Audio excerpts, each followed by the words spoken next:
Amados hermanos, que el Señor les bendiga. Espero que se encuentren bien. Quiero que me acompañen a hacer una breve oración para poder iniciar este tema. Señor, en esta tarde te damos gracias, Señor Jesús. Gracias por el privilegio y la oportunidad que nos das de estar acá, Señor, nuevamente reunidos y el poder aprender más de ti, Señor. Te pedimos que tu palabra se quede grabada en nuestro corazón, Señor, y que podamos dar frutos, Señor Jesús. Por favor, ayuda a aquellos que están viéndonos a través de las redes sociales, Señor, por favor, en el nombre de Jesús. Amén y amén. Amén, hermanos. Como ustedes sabrán, estamos iniciando una serie que se llama Los Vencedores y estamos siendo muy bendecidos con este tema.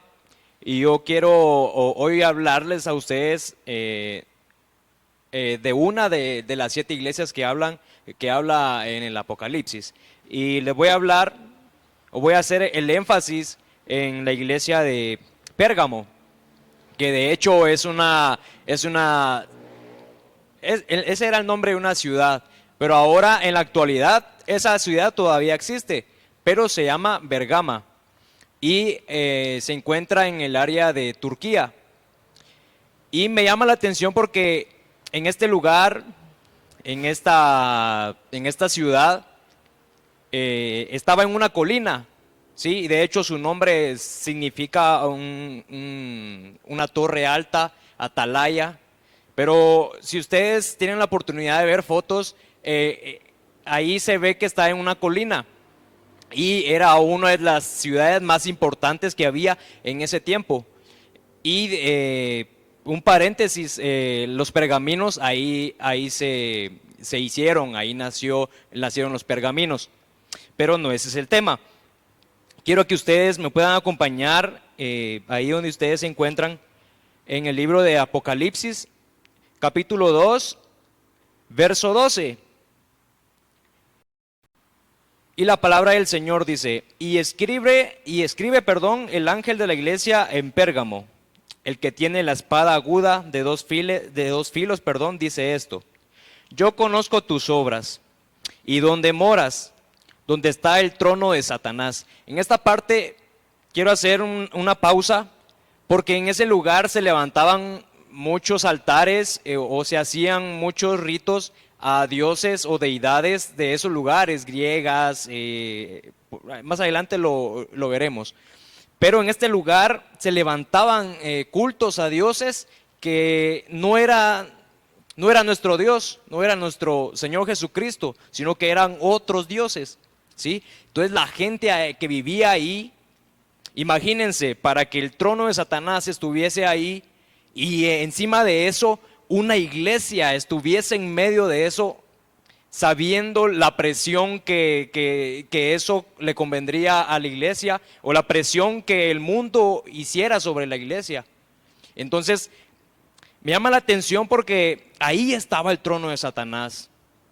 Ahí estaba el lugar donde se levantaban muchas cosas mundanas, que de hecho hasta en la actualidad se están llevando a cabo un montón de ritos, ¿verdad?, satánicos y todo eso.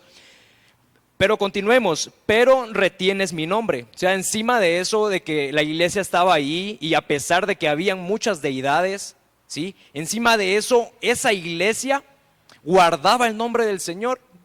En ese entonces habían muchos, por ejemplo, estaba César, creo que era un emperador romano, ¿sí? Entonces la gente de afuera de la iglesia decía: César es el Señor, César es el Señor. Pero la gente que estaba dentro de la iglesia sabían a quién estaban ellos buscando, ¿sí? Porque ellos, dice la palabra, pero retienes mi nombre. Y la palabra retienes significa, uno de los significados que tiene es agarrar, ¿sí?, o aferrarse. Entonces ellos retenían el nombre del Señor. Y no has negado mi fe. Aún esas dos cualidades de esa iglesia era que estas dos cualidades hacían de que el Señor no los abandonara, ¿sí? Y no los abandonó, sino que al final de este verso les dice, al final les dice de que ellos tienen todavía oportunidad de arrepentirse. Pero ahorita veremos por qué tienen que arrepentirse. Y dice la palabra del Señor: y no has negado mi fe, ni aun en los días en que Antipas, mi testigo fiel, fue muerto entre vosotros, donde mora Satanás. Verso 14: pero tengo unas pocas cosas contra ti, que tienes ahí a los que retienen la doctrina de Balaam. Aquí también quiero hacer una pausa y espero que el tiempo me abunde, pero es necesario que nosotros veamos cuál era esa doctrina y si en todo caso esa doctrina todavía se sigue practicando en la actualidad en la iglesia, ¿sí? Y quiero que me acompañen al libro de Números. Hay varios capítulos ahí, van salteados, pero empieza desde el Números 24, que es cuando el pueblo de Israel iba a Canaán, ¿sí? Ellos iban a la tierra prometida, pero se les apareció los moabitas. Y este rey de Moab, que se llamaba Balac, que él le tenía mucho miedo a Israel, porque sabía que Israel era poderoso, sabía que Israel los iba a hacer pedazos. Y él lo que quería, y había otro personaje ahí, Balaam, que él era un profeta de Dios, pero en el camino se apartó, en el camino se desvió, en el camino por las cosas materiales que le ofrecieron, porque este rey Balac, el rey de Moab, le ofreció a él dinero, le ofreció recompensa a cambio de que él maldijera a Israel. Pero él vino y se dio la vuelta y consultó con Dios, y Dios le dijo de que está bien que fuera con ellos, pero que él le iba a decir, él le iba a dar el mensaje que él tenía que dar. Entonces, este rey Balac lo que quería era que Balaam maldijera a Israel. Pero la misericordia del Señor, la voluntad del Señor, muchas veces aunque a ti te maldigan, aunque a nosotros nos maldigan, el Señor esa maldición la convierte en bendición. Y eso fue lo que hizo el Señor con Israel. Porque acá Balac quería que Balaam maldijera. Y al final, pues obviamente, Balac hizo que Balaam se cansara. Y creo que me acompañen a Números 31, 16. Que dice la palabra del Señor: precisamente son ellas las que, siguiendo el consejo de Balaam, o sea, estuvo Balac insistiendo mucho tiempo, estuvo insistiéndole a Balaam: maldice a Israel, maldice a Israel. Pero Balaam no daba su brazo a torcer. Pero al final podemos ver de que él dio su brazo a torcer, y lo que terminó haciendo fue que terminó dándole un consejo a este rey de cómo podían derrotar o cómo podían hacer de que el pueblo de Israel cayera. Y lo que hizo fue que incitaron, dice la palabra del Señor, al pueblo de Israel a rebelarse contra el Señor en el monte Peor. Son ellas las que causaron la plaga que hirió al pueblo del Señor. Quiero que me acompañen a Números 25. Números capítulo 25, verso 1. Moraba Israel en Sittim. Ahí hicieron ellos una parada cuando iban hacia la tierra prometida. Y el pueblo empezó a fornicar con las hijas de Moab. O sea, ahí fue cuando ellos ya hicieron ya caso al consejo que les dio Balaam. Entonces, vemos acá en la iglesia que el Señor nos habla acá, de que esa doctrina, ¿sí?, de Balaam, que era el que enseñó a Balac, dice, a poner tropiezos a los israelitas. Entonces quizá muchas veces esa doctrina quiere venir a meterse en las iglesias, quiere venir a meterse en la familia, en nuestro alrededor. Entonces esas doctrinas son las de que el Señor tiene en contra de la iglesia. Y aparte de eso, incitándolos, dice, a comer alimentos sacrificados a los ídolos, que era lo que les decía al principio, de que en ese lugar se levantaban muchos altares. Se levantaban muchos altares a dioses, por ejemplo Zeus, Esculapio, que hasta la actualidad todavía sigue vigente o sigue eso promocionándolo. Era un dios de la sanidad, ¿sí? Y también está este que les decía yo también, César. Entonces ellos, las mujeres, luego de hacer sacrificio de alimentos y al final terminaban fornicando, terminaban haciendo pecado los hijos de Israel con estas mujeres y a cometer inmoralidades sexuales. Y toleras asimismo a los que sostienen la doctrina de los nicolaitas, que esto es, alcancé a leer yo de que es una doctrina, o sea, siempre comparte los nicolaitas con la doctrina de Balaam, siempre tienen los mismos objetivos, pero los nicolaitas como que se enseñorean sobre o quieren serse superior sobre los demás. Y en el verso 16, por lo tanto, arrepiéntete, de otra manera, iré pronto a ti para pelear contra ellos con la espada que sale de mi boca. Verso 17, el que tenga oídos que oiga lo que el Espíritu dice a las iglesias. Al que salga vencedor le daré del maná escondido. Y le daré también una piedrecita blanca en la que está escrito un nombre nuevo que solo conoce el que la recibe. Y me llama la atención y quiero hacer un énfasis en lo que ellos perdieron.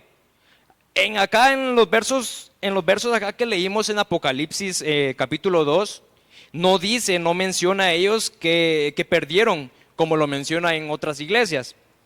Pero podemos ver a la luz de la palabra de que ellos perdieron, porque cuando pasó eso, el Señor le dijo a Moisés y que entregara a los jefes, a los jefes de las tribus y todo eso de ahí, y los mataron.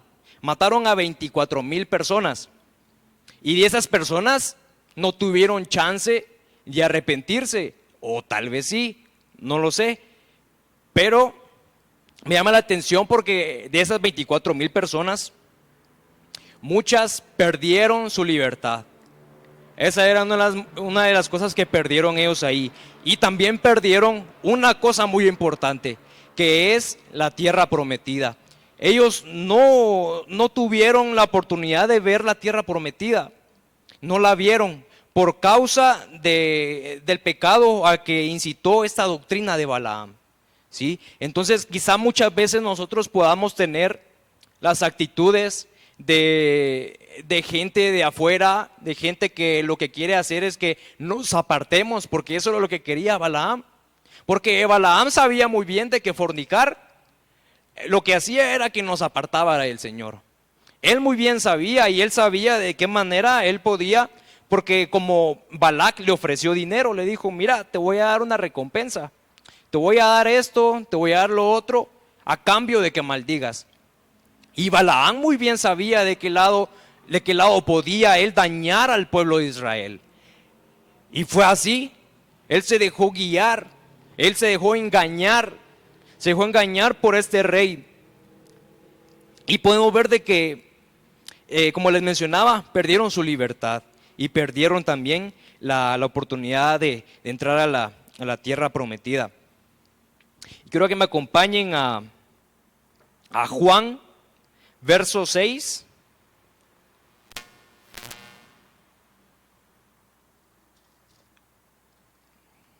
Que es al final lo que dice el verso de que Él nos dará a conocer el maná escondido.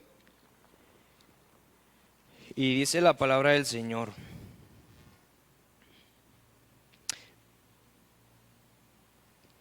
Ay, no, hermanos, me equivoqué. Perdón, 1 Timoteo 4:1. 1 Timoteo 4:1.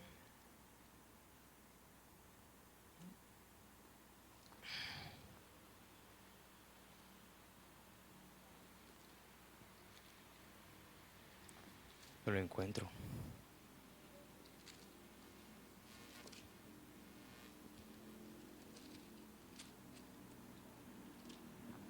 La palabra del Señor dice, ni presten atención a fábulas y genealogías interminables que acarrean disputas. Más bien que edificación de Dios que es por fe. Así te encargo ahora. Permítame, hermano, que no. Dice la palabra del Señor: ahora bien, el Espíritu Santo nos dice claramente que en los últimos tiempos algunos se apartarán de la fe verdadera. Seguirán espíritus engañosos y enseñanzas que provienen de demonios. Entonces, Balaam también lo que quería era de que se mezclara, ¿sí? Como por ejemplo, han estado queriendo algunas personalidades que son jerárquicas en el mundo, han querido que algunas religiones se junten, han querido que algunas religiones hagan un tipo de comunión. Entonces, esa doctrina lo que quiere venir a hacer es que eso se venga a meter en la iglesia. Y nosotros, que somos vencedores por medio de la fe, por medio del Espíritu Santo, somos más que vencedores por medio de Dios. Entonces nosotros, a través de eso, hermano, vamos nosotros a derribar, vamos a hacer de que esa doctrina, de que esos pensamientos que quieran venir a poner en nosotros, de que como que es normal que tengas una relación sexual antes de tiempo, antes del matrimonio, para que tú vayas preparado ya al matrimonio. Son pensamientos humanistas, son pensamientos satánicos. Entonces, en estos tiempos que son muy peligrosos, debemos nosotros, porque dice el Espíritu Santo nos dice claramente que en los últimos tiempos se va a levantar gente con doctrinas, se va a levantar gente con pensamientos diabólicos, con pensamientos satánicos. De lo que quieren hacer es apartar a los escogidos, apartarte a ti del plan perfecto que Dios tiene para ti. Entonces, esta iglesia, y al final el Señor les da la oportunidad aún de arrepentirse.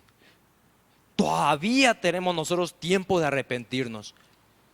Es momento que nosotros podamos presentarnos delante del Señor y arrepentirnos. Dar la vuelta en U, ¿sí? Tú vas acá, regresa. Y lo que nosotros debemos de hacer es seguir, hermano. Porque a pesar de las circunstancias difíciles que esta iglesia estaba viviendo en ese lugar donde estaba el trono de Satanás, a pesar de las circunstancias difíciles que ellos vivían, esa fe no la negaban ellos. El nombre del Señor tampoco lo negaban, ¿sí? Ellos querían, dice que el castigo que ellos tenían de que si no querían adorar, era de que les quitaban sus trabajos, les quitaban cosas materiales que ellos tenían, ¿sí? Pero a pesar de eso, ellos no dieron su brazo a torcer. Y me viene a la mente ahorita Daniel.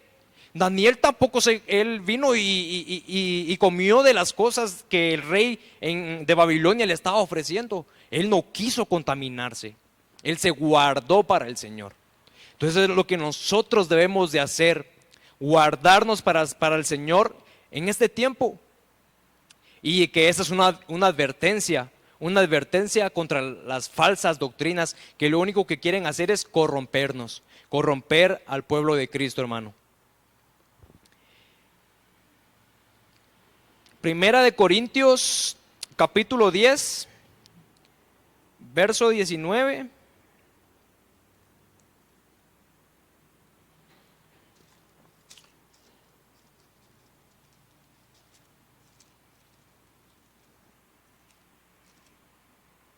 Primera de Corintios 10, 19. ¿Qué digo pues? ¿Que el ídolo es algo o que sea algo lo que se sacrifica a los ídolos? Antes digo que lo que los gentiles sacrifican, a los demonios lo sacrifican, y no a Dios. Y no quiero que vosotros os hagáis partícipes con los demonios. No podéis beber la copa del Señor y la copa de los demonios. No podéis participar de la mesa del Señor y de la mesa de los demonios. Entonces aquí me llama la atención porque lo que es el pueblo de Israel en ese momento cuando estaba en Moab, lo que hizo fue que participó Porque dice que las mujeres los invitaron a fiesta, los invitaron a tomar, los invitaron a hacer cosas indebidas. ¿Sí? Ellos participaron de la mesa, comieron en la mesa de los demonios. Y nosotros que tenemos la oportunidad y la palabra escrita del Señor, palabra viva y eficaz, que es como una espada de dos filos, dice la palabra del Señor. Esta palabra lo que va a hacer es que nosotros, esta palabra está para nuestro ejemplo, ¿sí? Lo vemos como un ejemplo para no hacer, para no repetir, para no dejarnos llevar por doctrinas humanas, por doctrinas diabólicas, como les decía. Y esta iglesia, al final, como les decía, al final el Señor les dio la oportunidad de arrepentirse. Y les iba a dar una piedrecita blanca, dice, con un nombre escrito, ¿sí? Dice que en la antigüedad, cuando a alguien invitaban a un banquete, cuando invitaban a la gente a un banquete, dice que a ellos les daban una plaquita. Era un tipo porcelana, se podría decir. Y ahí escribían el nombre de la persona que invitaban. Tú dices que la partían a la mitad. Entonces, en una mitad ponían el nombre de la persona, por ejemplo, Enrique. Colocaban Enrique en una y en la otra mitad que se quebró colocaban el nombre del anfitrión, que era la persona que organizaba. Tú dices que esa piedrecita, y era blanca de hecho, y también había negras, pero esa era para cuando se hacían juicios, porque cuando la gente era color negro la piedrecita era porque iban a ser ellos enjuiciados. Cuando era blanquita era cuando salían absueltos.